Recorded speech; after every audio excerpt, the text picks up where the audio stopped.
Welcome back to the Mountain Morning Show. As Diego and I said a little earlier, we probably ate a lot of treats for Valentine's Day, but we have Lauren Lockey here to kind of set the record straight, what we really should be eating. She's from Sage Mountain. How are you? I'm good. How are you? I'm doing really well. I think before we get into all the healthy foods, let's talk about what Sage Mountain is.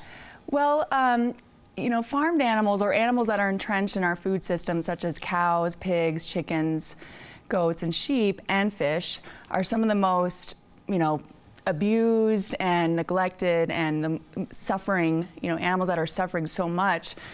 These beings are suffering so much in the world today. And so, you know, over 50 billion per year, you know, are slaughtered for our food choices. And so we thought, hey, why not create a small sanctuary and focus on outreach and education of the number one thing we can do for these animals and for the planet and for our health is to adopt a, you know, more compassionate lifestyle of eating plant-based foods, whole food plant-based foods. So how did you get into this?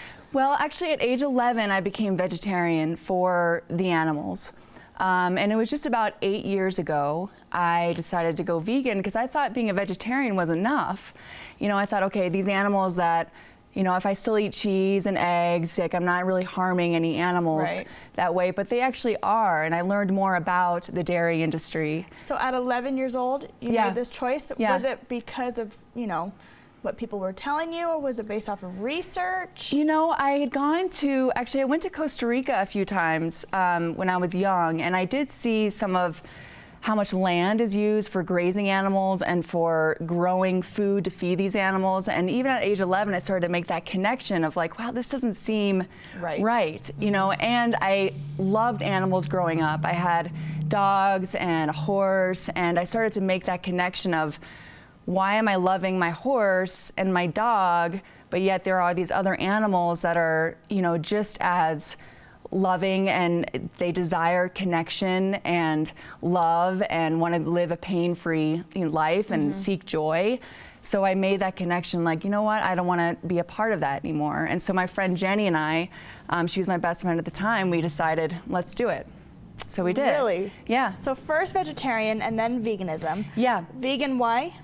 Vegan because I learned more about the dairy industry, and you know, like I said, I thought I was doing a good thing by being a vegetarian, but in the dairy industry, dairy cows, you know, if you can imagine as a mom, these cows are taken immediately, their children, you know, or kids are taken immediately when they're born. So these cows endure a life of being impregnated year after year, and about less than a day after their babies are born, they're taken, and male calves are usually on to be veal, which they only live about 20 weeks or less, and the females go on to be dairy cows.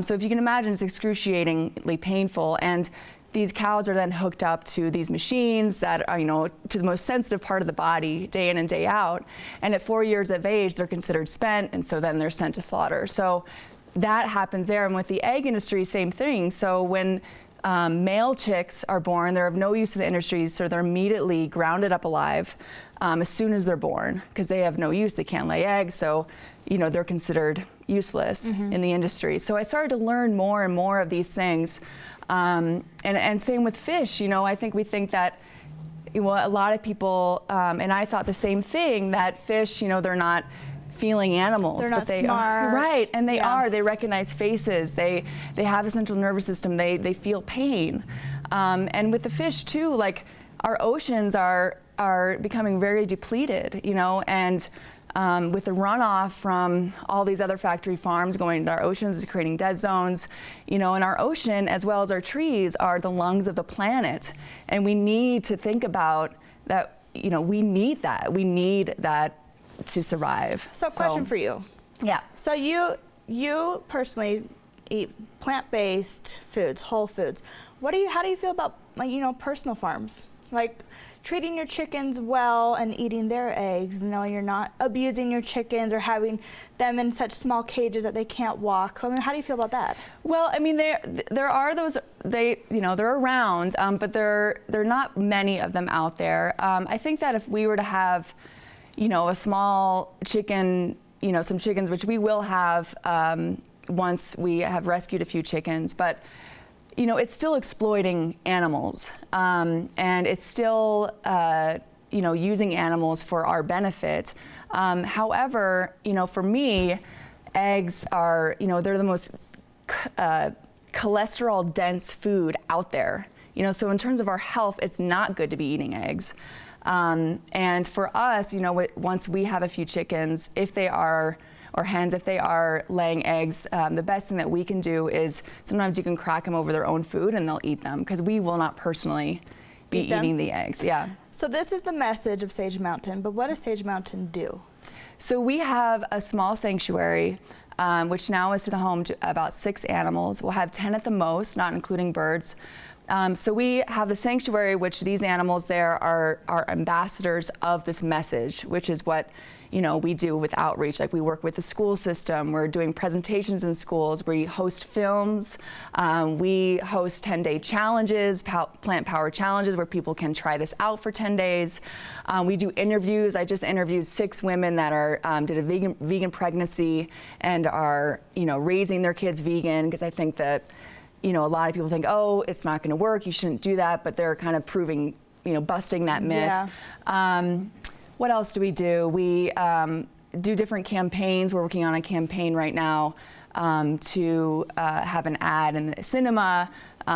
We just joined Anonymous for the Voiceless, where we do outreach on Main Street and show the conditions of, you know, the food animals and what they go through day in and day out. So you're really trying to just teach people. Yeah. Obviously in a way that's, you know, kind and not finger pointing. Pickety. Yeah. But just to spread this message, because it is pretty urgent right now. You know, you see Cape Town, they're running out of water. Like, you know, 80% of our water in Utah goes to raising animals for food, and it's just unnecessary now that we have, you know, different plant-based foods. Yeah, and it is a choice. So we're just working to, you know, whether it's one-on-one or with, you know, groups of people, just to share the truth of what's going on. Because I think if people know what goes on with these animals, they would make better choices. You know, and even people are saying, oh, because I think we are compassionate people, you know, down at our core. And I think we do care as humans. We do care what's going on. And so now making that connection of why we've been so ingrained for so long that we eat these animals, but we don't eat our dogs and our cats, you know. And so we're just working to spread that message and to educate people that, hey, there's another way. You can be healthy and strong. I mean, I've never felt better on a plant-based diet. I can hike up mountains. I recover easily.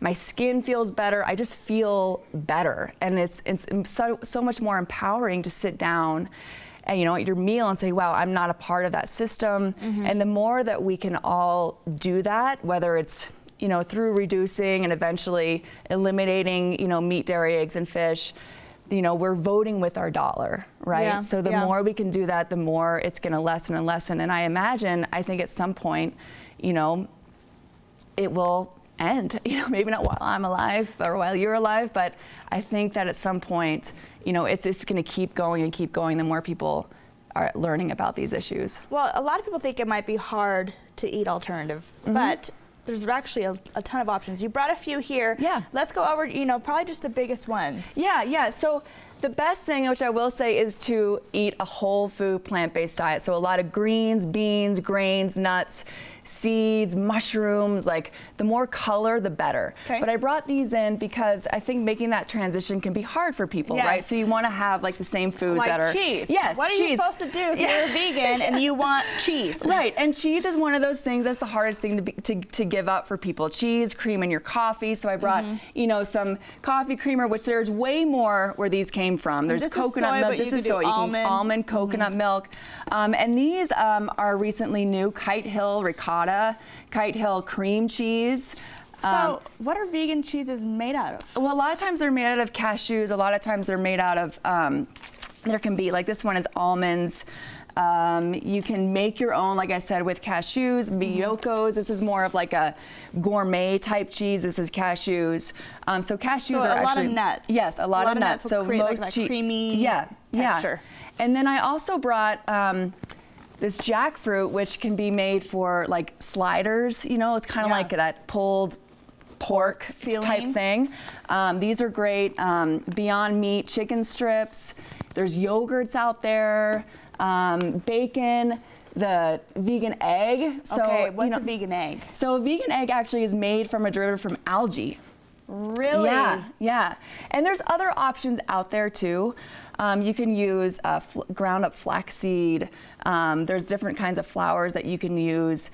And it's amazing how much, like, you can make scrambled eggs, you can make omelets, you can make anything, you know, you can bake with it.